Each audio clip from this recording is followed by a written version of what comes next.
Hi Ragini, welcome to my podcast. Uh, Pleasure having you. I got Just give us an intro about yourself to the audience. Yeah, sure. So I'm Ragini, and I have been in B2B SaaS space for the last 9 years. So I have been in companies selling to SMBs. I have been in companies selling to enterprise. For the last 5 years, primarily I have been marketing in companies that sell to enterprise audience. So it's been a pretty interesting journey, and what has kept me hooked is understanding consumer psychology, understanding user behavior, and designing marketing campaigns in a way that resonates with them. So that's something that is the learning for the last 9 years for me. How can somebody from content move to a pipeline role? Right, there's a lot of. Uh, I mean, Generally content doesn't measure like how like pipeline is getting impacted because of the work that I did, right? So how did that transition happen, and what do you just suggest like for content writers or somebody who's leading content to how to think about pipeline as a whole, or marketing as a holistic function, right? How did that shift happen to you? Okay, interesting question. So when I was joining marketing, first of all, I don't have any background into learning marketing from my bachelor's. I have done my bachelor's in finance. I did read a couple of subjects in my bachelor's about marketing, but the primary reason I joined marketing was because I liked writing. I loved writing. So I was like, okay, I write as a hobby. Why not to make it a career?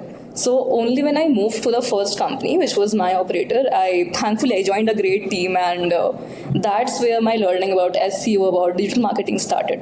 While I dived into it, I realized that writing, of course, is one aspect which I like. But besides that, everything that comes into marketing, like everything that has to do with psychology, getting the audience to read what you have written and getting them to sign up for any kind of content, download that thing, that getting converting into a pipeline, that really does, give that motivation. So I think within 7 months of the career, one thing which we pretty much understood was that anything that is bringing in business is important. And when I say that time I was not measuring pipeline, but a very good incident happened. So back in 2017, Quora used to work really well as a channel where people would come and search for a lot of things, similar to what they currently do probably on Reddit now or on ChatGPT. So we would find the high ranking questions. By the way, this can also be applied in today's marketing, but we are not doing it on Quora now. So we would find the high ranking questions and we would respond to those. Now, while I was doing it month over month, I started ranking in one of the top writers on Quora. With the Quora alone, we would get a lot of leads in our CRM. I think for good 2.5 months, we're not even tracking. But because we had UTMs in place, I went after 3 months and I realized, oh wow, I mean, there are a lot of leads that have come from Quora, and that was SMB marketing. So people would specifically look for tools which they can purchase very easily. Now that was the first step in my journey where I saw that measuring the leads are critical, and I think that started to build some kind of psychology, some kind of learning within myself, that if you're writing content, no matter what you're doing in marketing, writing a content, creating a website, writing the email, it has to be outcome oriented. So today when I start any channel or any initiative, any campaign, the first question I ask myself is, what is the outcome that is going to come out of it? If the outcome does not align with the business, why exactly are we doing this? Should we exactly do this marketing campaign because others are doing it? So the first question is now outcome, and that came from the very first experience I had in This was the marketing. Quora, this was So happened in Quora, right? Probably. yes. So I think it doesn't matter where somebody starts. It matters that what is the thought process that people take ahead with them in marketing. If they But truly understand why they're doing it, I think that is a good way to that begin that it. that, that happened because of Quora. It just naturally happened to you. What was like? How do you attribute this to? Um, I did not get you. Could this you thought please repeat? process of thinking that it has to be outcome driven, or I have to tie an activity, or I have to tie any marketing activity to an outcome, right?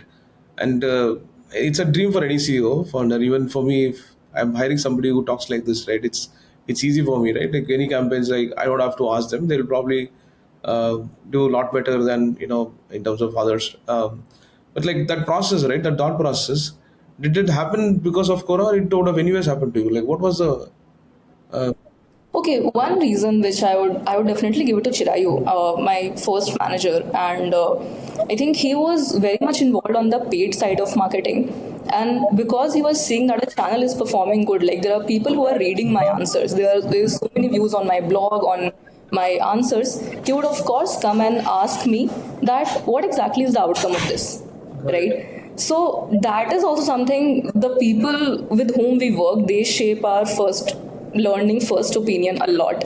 So while people ask about outcomes, I always went back to our BDR team that time in the company and asked that did we see anything on the Salesforce?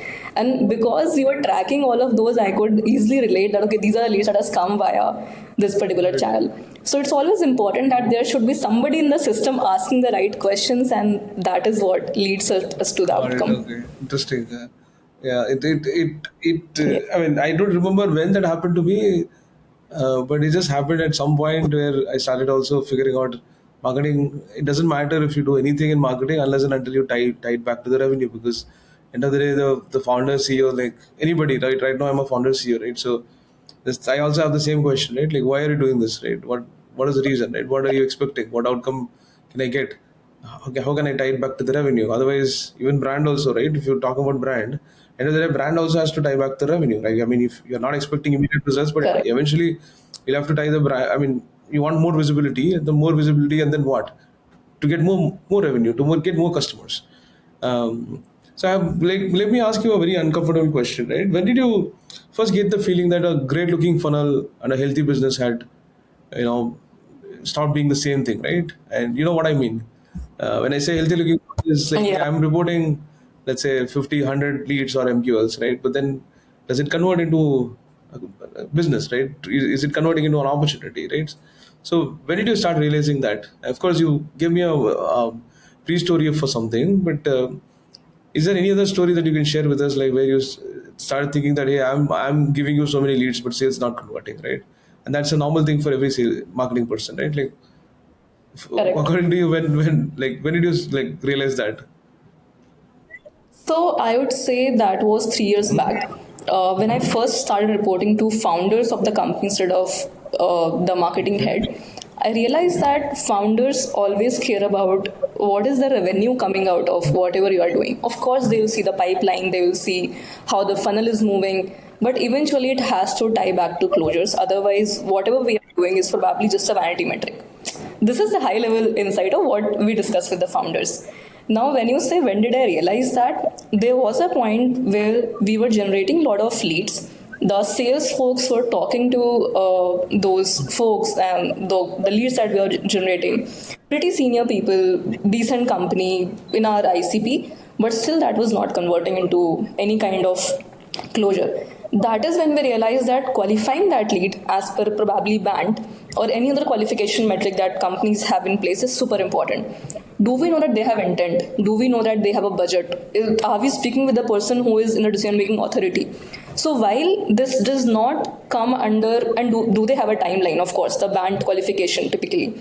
So while this does not come under marketing as a channel, but when we look at the entire GTM, we always have to see that whatever we are doing, is that tying back to the sales team and enabling them to generate more revenue for the company.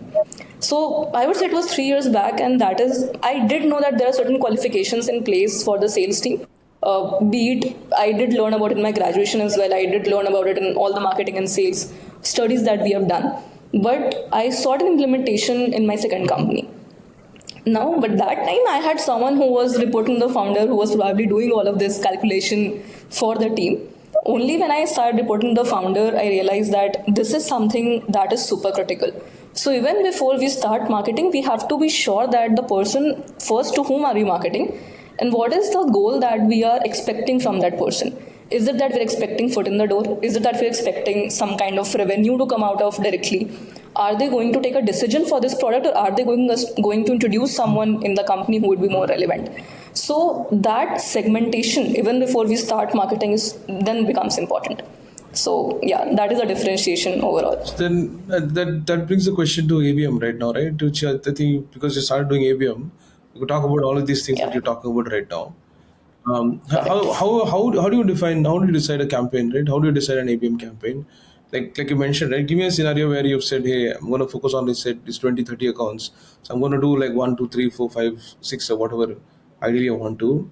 Like what goes in, like what execution, what planning goes in creating that kind of a thought process, right? Which is, hey, I get a foot in the door from this person? He's a decision maker. He's going to introduce me to somebody else, right? Like, can we also talk to other people in the same company, right? Like, is this the person who's going to give an entry, or is the person who's going to like probably put me in touch with a junior stakeholder or a senior stakeholder, right? There are a lot of thought process. Like you said, no, when will they buy? Is there an existing contract, okay, with the other competitor of yours, right? And then if you even get a foot in the door, right, how long does it take to convert this customer or convert this prospect, right? And what are the other things, like, multiple channels that we have to think about, right? There are multiple things, right? So how do you think, plan about?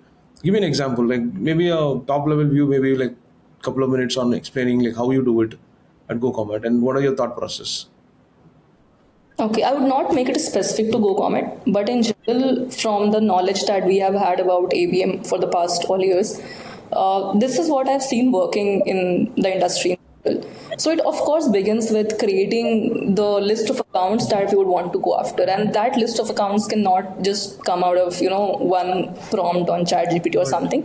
It has to be well researched. It has to be researched to the extent where we know that is this company. Does this company show some intent of buying a product like ours? If we are able to do a research till that extent, nothing like it. If not, at least we can map out some signals in place that these are a few things that we have seen our customers. For example, they have certain software in place before they buy a product. So we can of course see that do these accounts have this particular software in place? If not, then maybe it could be a tier 2 priority for us. So first, of course, is mapping out the right set of companies. Second is mapping out the right set of POCs within those companies. Now, again, there are a lot of tools which helps us do that. I think Clay is one example which has done this pretty well for a lot of companies. So, of course, the second is that we get the right tool in place to enrich whatever accounts we have in place, right? Get the relevant POCs, map the designations. And of course, even before we start the enrichment, I think the first step is to map out the right kind of designations that we want to market to. So if we feel that we want to market to, let's say, this is a senior stakeholder, there are certain people who are probably not the decision makers, but then they will be very useful for me in the deal.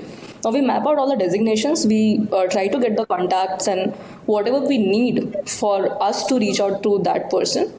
And that is the foundation of how we start ABM. Second step is that we identify the right set of tools, like how do we want to reach out to them. It could be either via email, it could be either via some ads on LinkedIn, it could be either via calling. But what I have seen working is that instead of randomly shooting, everywhere, we can define a workflow. That let's say I first start reaching out to these folks via some kind of LinkedIn ads. Thought leadership ads in recent times has worked pretty great for them, right? Because people want to engage with people, not with a brand. So any kind of thought leadership ads that people are running, that is making the accounts aware that this company exists, this person exists. So when after that, if a salesperson is calling or they're writing an email, the response of course goes up. So it is first to build awareness within those accounts, which we can call air cover within those accounts. Second is to, of course, then put all your specific channels, which is if you want to club in a few accounts, let's say industry-wise, that could work in one to few ABM strategy. If you want to just be very specific to one account and send out the emails based on different personas you are targeting, that could go into one-on-one ABM. Now that is when we classify the accounts based on, of course, what kind of priority we want to give to that account depending on what is expected revenue from that particular account if that converts. So then we need to do this mapping and utilize our different tools in place which can send out these email campaigns or calling campaigns that can be done. So this ecosystem of tools for this workflow to be activated is super important. And with AI coming in, I would say a lot of things have changed. Because what used to be a generic email campaign back then, we can actually tie back the context of our HubSpot. We can tie back the context of our email if we have met them at any event. We can tie back all the context and then put out a campaign to them in terms of email or a call instead of just picking the call and cold calling them. So this ecosystem is super critical, and then of course the reach out has to be very contextual, very personalized when we reach out to that person eventually. So this is what we have seen working for ABM for us. Follow-up question on this, right? All this takes a lot of time because you sell to enterprise customers. Enterprise sales cycle typically is 12 months, 18 months, like sometimes 2 years, right? Uh, like how do you justify, this like 12 months to 18 months kind of an investment, right, to a marketing or a leadership, right? And how do you measure this success of like whatever progress or account level progress that's happening, right? We call that account progress or like whatever term you use, right? How do you justify that to people? Oh, this is a tricky question, I must say. Because if that has converted to a pipeline and there's a number attached to it, still I can say that, okay, this particular effort has worked.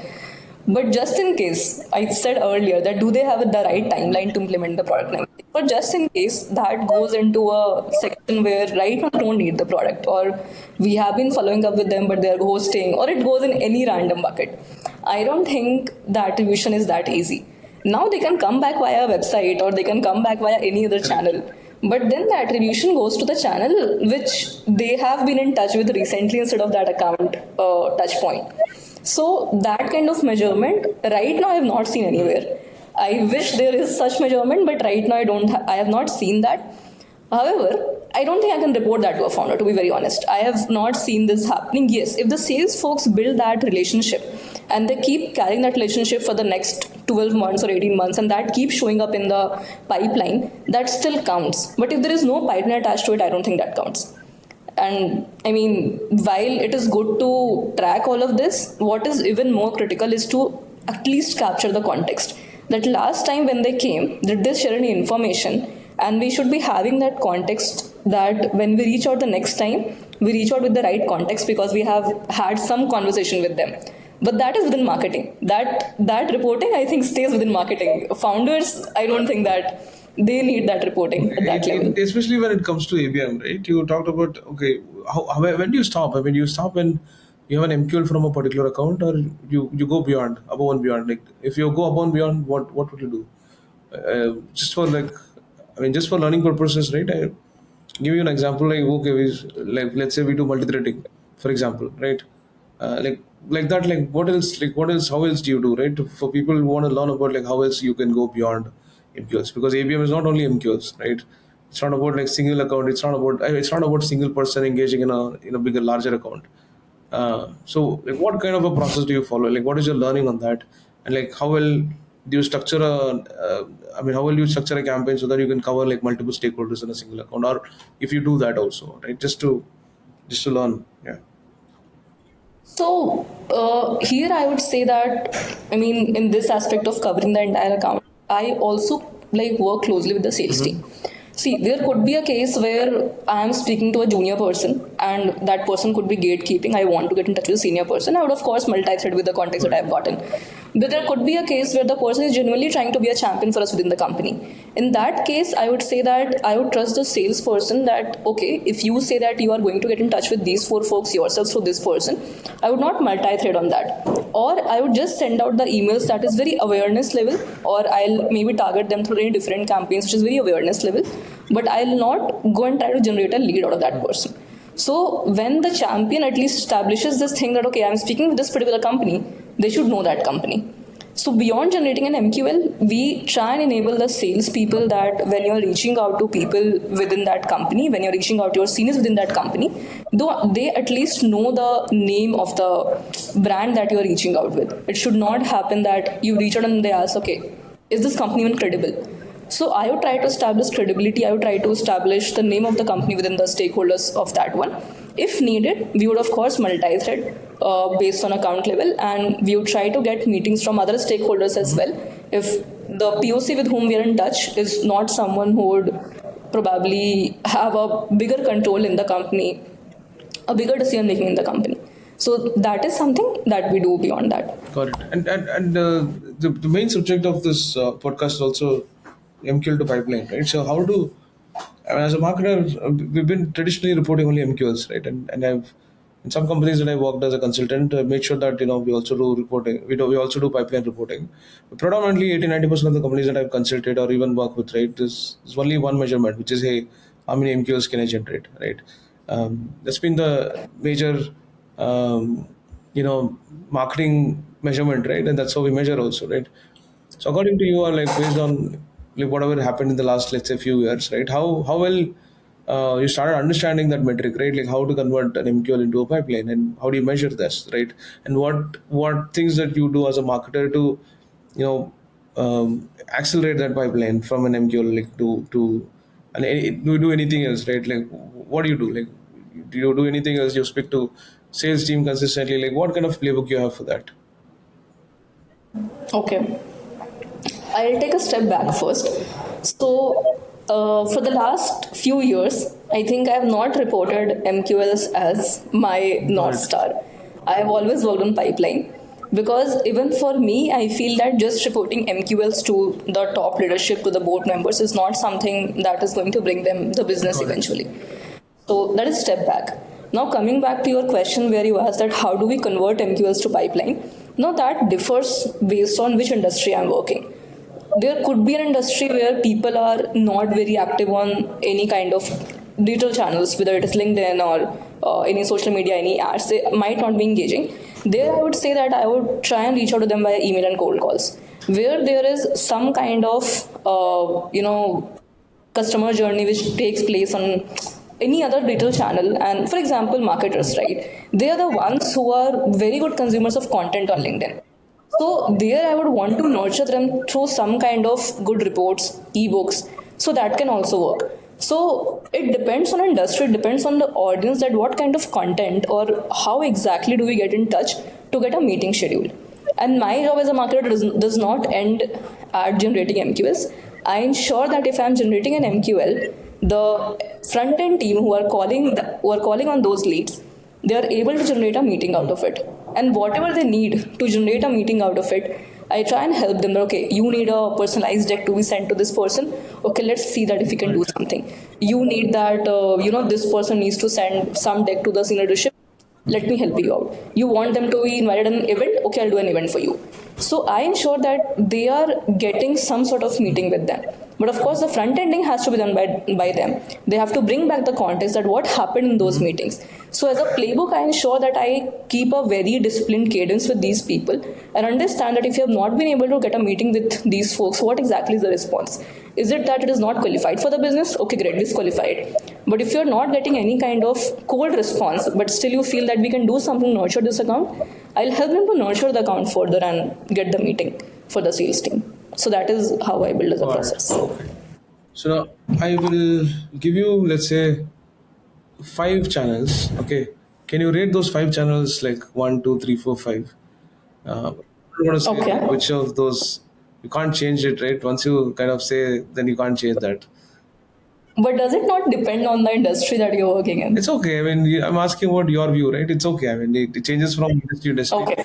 See, I'll give you some context. Okay, so if you ask me, like anytime, I've always seen really good success in email, from because I started as an SDR. And my entire career I've done emailing. Only recently I have multiple other channels, right? But in consulting also I've been very successful in emailing. So if you ask me like what is a single like for one channel that I can't like get away with, it's the email channel. Like, because every time I send an email, I always get a reply. Probably second is something else. Okay. Right? Like second could be my paid is like probably fifth because I worked in bootstrap companies. They never gave me a budget to run paid ads.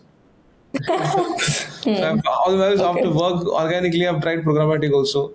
I made things work with programmatic SEO. Then I've made things with like growth hacking. I have for PLG the company that I worked with. We did a lot of growth hack, right? So there are a lot of, of course, like it's your perspective. It changes, right? It changes from company to company. But according to you, like I'll tell you only 5 things. Like, there are so many other channels. You have to like say one, two, three, four, five, right? Which one is your first priority? What's the second, third, fourth, fifth? Organic.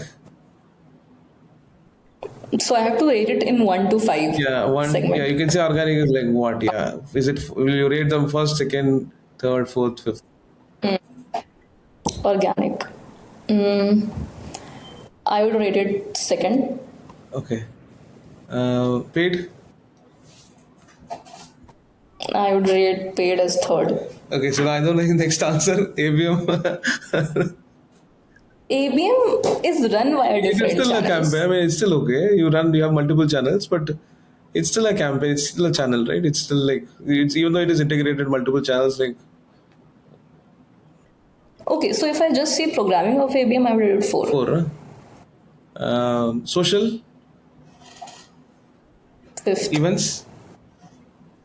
First. Okay. Yeah. So this is my rating, I would Yeah. feel, because see, channels do matter. While ABM programming is important, but understanding the audience, that where exactly is your audience present, that really changes the game. So I can, while I work with different companies, very first thing I want to understand is where exactly are your consumers consuming any kind of content? Where are they exactly interacting with their community, with the peers? If I'm able to tap into that channel, that is my first channel for that company. But like you said, in my opinion, I rate it Yeah, like that's okay. this. It's your opinion. It changes. As a marketer, I've also seen, channels work differently for different companies. Right? So 100%, 100%. once Yeah, paid ads works, and then you kind of think that the same playbook you can probably take it and implement somewhere. It doesn't work, right? So it's okay. I mean, so that I yeah, if you agree. have to like from a current list of channels that you're working on, if you have to like let's say tomorrow your budget is being cut, okay, by 30-40%, right? And then you have to remove two, maybe three things differently. Let's say three things like you have to cut, okay, that you're doing, right? What would you cut Out of all these out of all these channels, channels? Or you can also add other channels also. You can say, yeah, I have email, I do email also, I'm going to cut email. I'll probably say that I'll do maybe I don't know, something else also. I'll cut that. That's fine. If on a priority, if you have to tomorrow, you have to cut two, three things, right? So what would you cut first, and then what will you retain, and what will you retain like long? I mean, so again, it's very perspective driven. It's not like factual, right? It's perspective. So what would you cut and what would you have?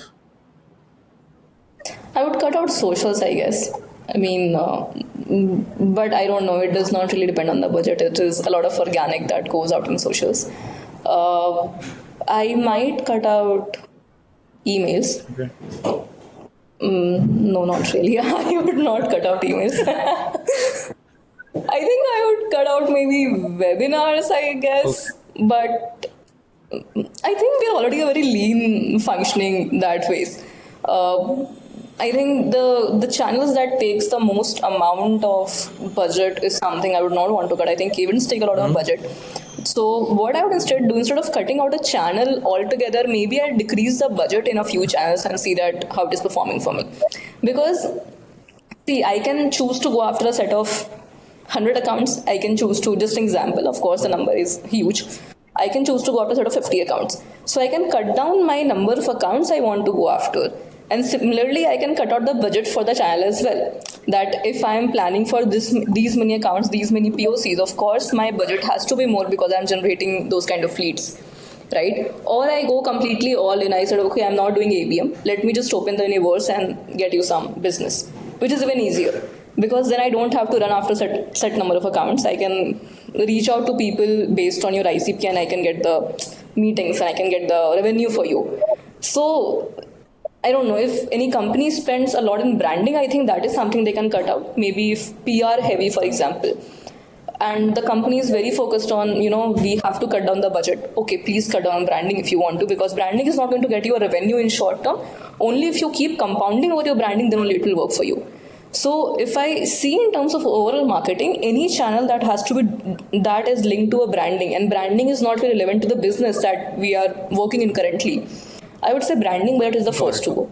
Whether it is branding in PR, whether it is branding in third-party events, sponsoring certain things. So that is something that only works which you compound. So if you don't have the budget, there is no point doing it, I feel. So I mean, I've also had other questions which I'm not going to ask now because I know for every question the answer is going to be pipeline, right? And then, so yeah, I'm going to cut two, three questions I had in mind. I think there's a question like. No, I mean, you can try The it if you question want. that You can says edit like, later. okay, would you rather give 1,000 leads or like 5 opportunities or 10 opportunities? I know the answer like to this. If 1,000 leads are not going to cut like give you 5 opportunities, I probably give the 5 opportunities or 10 opportunities, right? And as a CEO, Yeah, Karthik, by the way, your voice is cracking again. okay. I mean, Yeah, I'll just take a minute. Just pause it. Uh, how is it? Is it okay now? I think it's still a problem. a little bit of cracking. Maybe we can still go ahead. It's cracking a little bit. Yeah. Okay. No. The other question that I said, right? Like, would you rather give 1,000 MQLs or 10 opportunities? I know the answer to that. According to you, it's going to be 10 opportunities. Oh, Or maybe if thousand leads going to give like 30 or 40, then that, correct. right? And but eventually, like, everything has to tie Correct. back to opportunities or closed one. Eventually closed one, right? Not even the other way, right? How many leads to conversion, how many leads to pipeline, SQL, whatever. Those are the most important numbers, right? I'll have a question on the AI side, right? Yes. We've talked about multiple execution points, right? And I want to touch upon little AI also, right? What do you use? Like what do you use? Like what kind of workflows you have? What kind of like agents you have built? Like can you talk about that a little bit? Maybe take a few more minutes, not maybe 5 minutes or more, because this is a very important topic to for people to know and understand. What do you use? Like what problems you have solved using AI, and what do you currently do? Okay. So, see, while I answer this question, I am sure that the use of AI is something that we can expand a lot more beyond what I am about to say, because we are still exploring that thing. Even with current system, we are still exploring that thing. But one of the agents which I see working pretty well is that for any product marketing that we are setting up currently, right? We, instead of going through so many conversations, instead of going through understanding everything from the product team, from the sales team, we can actually tie back everything into one particular system via MCPs. So whether somebody is using Gong, Fireflies, HubSpot, they have product documents, they can tie back everything and figure out that whatever features we have built for the product, how is that relevant to a customer language? The kind of language that we use within the company, is it even something that customers are speaking? We can match that. We can see that where exactly our product lies in the overall market scenario, and if we are pulling out information on the computer research analysis. So all of these things becomes very easy when we are doing it on AI in one place instead of reading, synthesizing it in our mind, and then going back and writing about it. Because if it is done that way, it becomes a lot of tribal knowledge. But okay, I know this thing, but can I go ahead and distribute this to the company? No. So that is one thing which probably we have solved with AI. The next thing which solved, I would say we are solving it, like we are still building that system. The next thing is that content, whatever content we write. So again, that is something that can come out of customer and prospect conversations and context. That what exactly is it that they're asking in those conversations? Is it something that we can synthesize from that information or write about it? So again, that is one thing which can be kind of not automated, but at least some sort of foundational work can be done when it comes to AE or SEO. Because of course we'll see the keywords. What exactly are people searching for? That comes from the conversations that the sales folks are having with those people. So if we have some kind of transcripts and kind of recording, we can of course feed that to the AI. We can synthesize it and understand that okay, this is what our customers or prospects want to hear. So that is second. Third could be, which again we have not built, but if I talk about the extent, is that let's say the sales team is having any meeting and the prospect asks that okay, I want a personalized deck to be sent to me after this call, or if this want to send this deck, we can of course get the context from the call. There is all the context of the company already on the platform. We can create a skill, and using that skill or the agent, we can create a deck with using different tools. We can use Notebook LM, we can probably use GenSpark. So a lot of other tools are there. We can just use Claude Design based on the brand of the company. So that deck can also be created.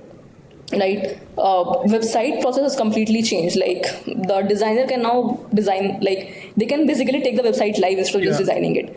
Right, that hard work has been taken away from the tech team. Of course, they need to do their due diligence, the QA, the security checks and everything. Of course, they're in place, but a lot of things got automated on the coding side of it.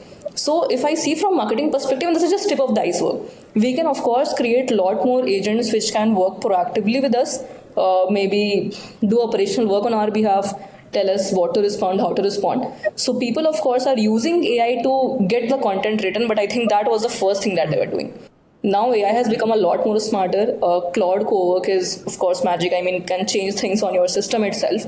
So while I'm still exploring, I would not say that I have done like enough with AI. I'm still exploring, but there are a lot of good tools that can help us generate content, that can help us build very good product marketing, very good context with the using the tools. And I mean, I can keep on saying about this. So hey Jen, for example, we can create videos with that tool, right? And like depending on how we train it and everything, it can create still videos. So a lot has changed within marketing with the AI coming into picture. But one of the most important things is that all the context can be tied back, and you can retain that context whenever you initiate that conversation in the future with any prospect, any customer. So yeah, this is the overall scenario of what we are doing. What is your learning like? What has changed? I mean, marketing is also about implementing playbooks, right? It's also about experimenting. What have you seen change recently, according to you? Like, what aspects of marketing has changed, and like how have you adapted to those changes, and what has been the single most change that you made, which probably created the most impact uh, to you? Okay. See, a lot of things have changed. It's a very broad question, so I'm just collecting my thoughts. A lot of things have changed, but I would say a completely new channel opened up for marketing. AEO and GEO, right? There was nothing like people would go on ChatGPT or Claude and research for your company. Now, when I say that, earlier I said that we can cut out the branding aspect of things, but that impacts AEO now because if you have not built your expertise in that domain, or if you have not spent enough on getting mentions in good reports or something, AEO will not reflect your name. So I would say a very critical change that has happened in the last 1 year is that companies started focusing a lot more on AEO and GEO to get their brand in place whenever somebody is searching for their queries. And I've heard firsthand from a customer telling this to me that the reason I came across your company was because I was searching on ChatGPT that what are companies are doing this thing, and I came across your brand. I went on the website, I signed up for that, and now they're a customer with us, and like a really good paying customer. So we have seen these things happening firsthand. So this is just one of the things. Now, second thing is that maybe what exactly is marketing remains the same. That you understand the customer, you understand your industry, you understand your product, you tie it back together. You market the right channels to reach your customers. That remains the same. But the execution has completely changed. So when I say execution has changed, all the channels that are working together, whether it is email, LinkedIn, your events that people are going to, then there is social media, there is content, the entire workflow can be set very easily. Like we can build that workflow at what stage, which action do we want to take, and that context, whatever conversation has happened with the prospect can be retained, can be fetched onto the next step within that same process. Now, this can either be done via using a few tools. This can either be done via connecting Claude MCP to different tools and getting everything on Claude. So execution of how we run things within the team has changed. It has become a lot more accurate, faster. Of course, there's a steep learning curve for people to catch up to that thing, but I would say it has become a lot more accurate as compared to before. The guesswork has decreased. There's a lot of information on the internet which we are able to gather very easily via AI tools instead of going on different website. So any kind of account research, any kind of context gathering has, like, it's almost minimal now. We just have to validate instead of research about it. So this is what I would say has changed. Any campaign that you thought a minor change kind of created a longer impact or bigger impact in terms of results or whatever, right? Any scenarios like that happened to you, which has created a big impact? Maybe an example of a campaign, some campaign examples you can throw light to, because people will try and understand. Like I, I mean, I had some instances like that. Okay, I thought this campaign is a very bad campaign, but it worked really well. Anything like that, like which happened to you recently? I think there is one example, a very small example, and it does not tie back.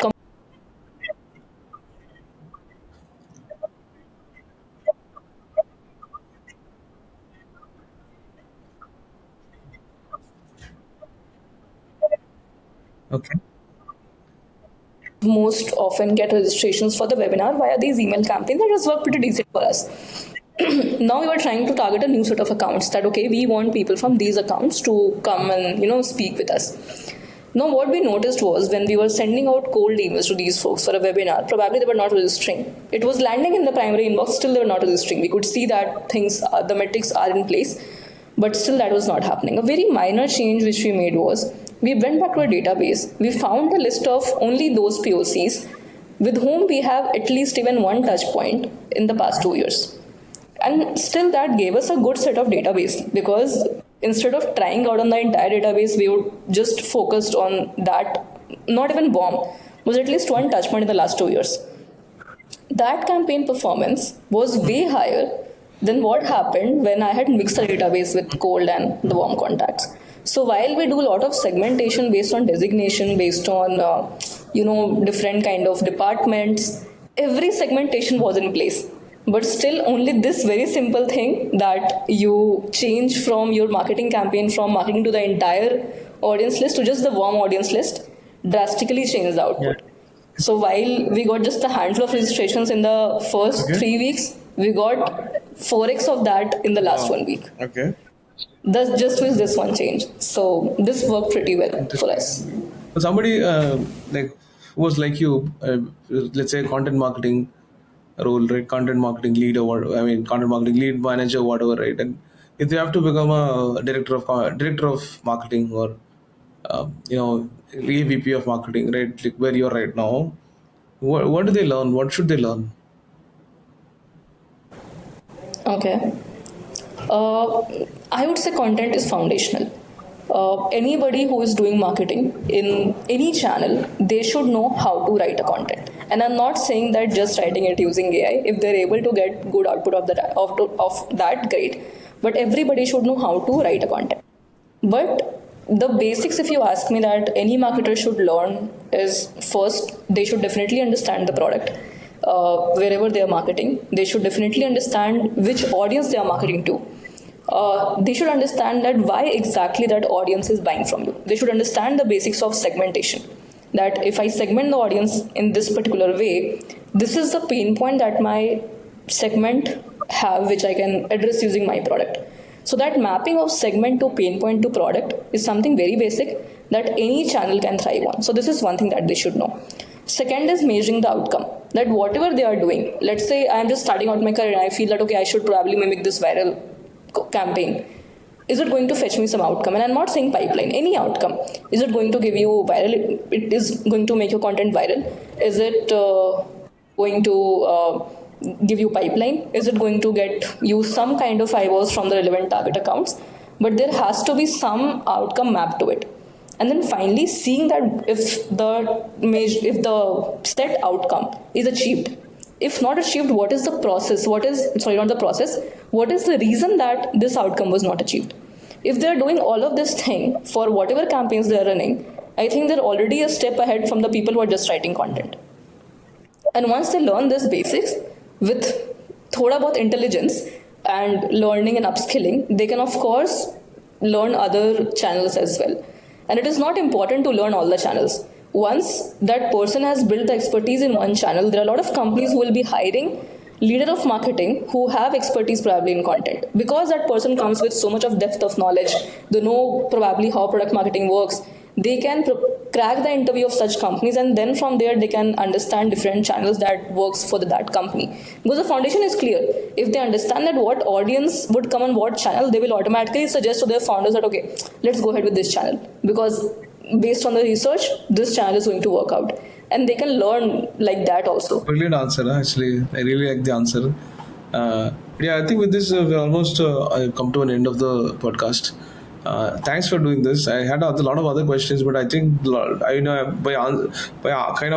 got a lot of answers to those questions that I had in mind also. So I didn't ask those questions, right? So just to, but I mean, it's a brilliant. I think I didn't expect this to be like so good for me. I also learned a lot from you. The kind of answers you gave for a lot of questions, I really appreciate that. It's an amazing answer to a lot of questions. I was expecting more of a content conversation, but then conversation because you have a traditionally like the content background, but a lot of other things came into picture, and I think it's very clear, and the kind of thought process you have about marketing is also, I really like the thought process. Right, it's going to be pipeline driven. I keep telling my team, the only thing that I tell them is like, the most important thing is pipeline. I don't care about like how many activities you do. Okay, all I want is just a report pipeline. Like show me how many proposals you have sent, how many proposals to the right prospect, and what is the value of the proposal. Right, like is there a possibility of converting? So those are the things. Now I'm a founder. I also have been salesperson. Right, that's the most important thing for anybody to kind of have that impact, and it's also very clear, like I don't care if you give me 10, 15, 100 leads, as long as you're able to get some customers, right? Like together, all of us working towards one single goal, which is to onboard new customers. But the overall, I really enjoyed the conversation with you. But I really appreciate you coming for this podcast, and I really appreciate you talking to me. And thanks for this. And honestly, I want to keep in touch for a longer period of time. I want to bring you also into my team, and in terms of like having some kind of a session like to my marketing at some point of time.